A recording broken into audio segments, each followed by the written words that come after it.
Ne, nemám teď šťávu, nevím, co říct.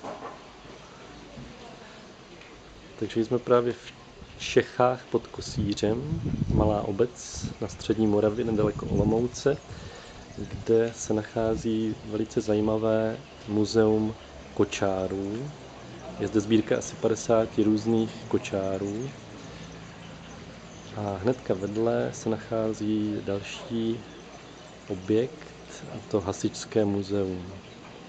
Tak. Velice výhodné je pořídit si takzvanou olomouckou region card. Alias pražská Open Card.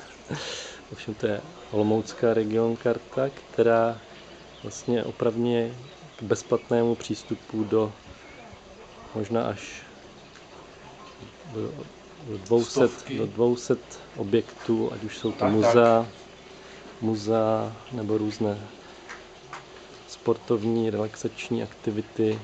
Bude to zcela zdarma nebo pouze za určitou 10 až 20% slevu. Rovněž městská doprava v Olomouci je na tuto kartu zcela zdarma. A natáčela zde i toulová kamera České televize. To je konec.